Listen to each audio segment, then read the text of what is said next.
السلام علیکم ورحمۃ اللہ وبرکاتہ۔ آج کا ہمارا عنوان ہے قربانی کا جانور کیسا ہونا چاہیے۔ قربانی کے لیے جانور خریدے تو یہ دیکھ لیں کہ جانور میں کوئی عیب تو نہیں ہے، کیونکہ قربانی میں عیبدار جانور شریعت کی نگاہ میں پسندیدہ نہیں ہے، اور کچھ عیب تو ایسے ہوتے ہیں کہ اگر ان کے ہوتے ہوئے جانور کی قربانی کر دی جائے تو قربانی ہی نہیں ہوتی۔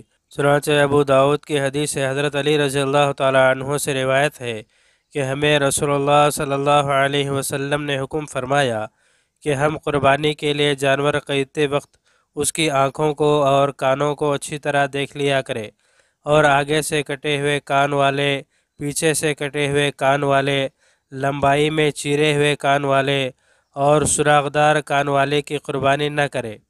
اسی وجہ سے فقہا نے کچھ ایسے عیبوں کی نشاندہی کی ہے کہ جن کے رہتے قربانی ادا نہیں ہوتی۔ ایسا لنگڑا جانور جو قربانی کی جگہ تک نہ جا سکتا ہو، اس کی قربانی جائز نہیں۔ اگر جانور کے اکثر دانت ٹوٹے ہوئے ہوں کہ چارہ بھی نہ کھا سکتا ہو تو اس کی قربانی جائز نہیں۔ جس جانور کے پیدائشی طور پر کان نہ ہو یا کان کا اکثر حصہ کٹا یا چیرا ہوا ہو تو اس کی قربانی جائز نہیں۔ جس جانور کے پیدائشی سنگ نہ ہو یا ٹوٹا ہوا ہو لیکن جڑ سے نہ اکھڑا ہو تو اس کی قربانی جائز ہے۔ جانور کی دم اگر تہائی سے کم کٹی ہوئی ہو تو قربانی جائز ہے۔ بھینس کا ایک تھن خراب اور باقی تین ٹھیک ہوں تو قربانی جائز ہے، اور اگر دو تھن خراب ہوں تو قربانی جائز نہیں۔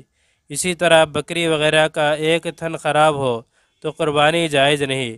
جس جانور کی آنکھ کی بینائی بالکل یا اکثر ختم ہو گئی ہو تو اس کی قربانی جائز نہیں۔ اگر ذبح کرتے وقت جانور میں غیر اختیاری طور پر کوئی عیب آ جائے تو اس کی قربانی جائز ہے۔ قربانی کے لیے جانور کی عمر کا خاص خیال رکھنا بھی ضروری ہے۔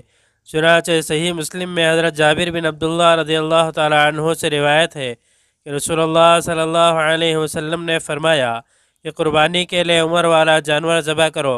ہاں، اگر ایسا جانور نہ ملے تو پھر 6 ماہ کا دمبا ذبح کرو جو سال بھر کا لگتا ہو۔ اس حدیث میں اللہ کے رسول صلی اللہ علیہ وسلم نے مسنہ کا جو لفظ استعمال فرمایا ہے، اس سے مراد وہ جانور ہے جس میں عمر کا لحاظ رکھا گیا ہو۔ چنانچہ بھیڑ اور بکری 1 سال کی، اور بھینس 2 سال کی، اور اونٹ 5 سال کا ہو۔ اس حدیث میں رسول اللہ صلی اللہ علیہ وسلم نے مسنہ نہ ملنے کی صورت میں 6 ماہ کا دمبا ذبح کرنے کا حکم فرمایا، اور وہ اگر 6 ماہ کا بھیڑ اور دمبا اتنا موٹا تازہ ہو کہ اس کی عمر 1 سال کے برابر لگے، لیکن یہ بات دمبے اور بھیڑ کے ساتھ خاص ہے، بکرے اور بکری اور اس پر قیاس نہ کیا جائے۔ اگر جانور آپ کے گھر کا پلا ہوا ہے، اس کے آگے کے دانت نہیں نکلے ہیں لیکن عمر ہو چکی ہے، تو ایسے جانور کی قربانی جائز ہے۔ اللہ تعالی ہمیں ہر موقع پر شرعی احکام کی پابندی کی توفیق عطا فرمائے۔ اس طرح کے اور ویڈیوز کے لیے ہمارے چینل کو سبسکرائب کریں، بعد میں لگے بیل آئیکن کو پریس کریں، زیادہ سے زیادہ شیئر کریں۔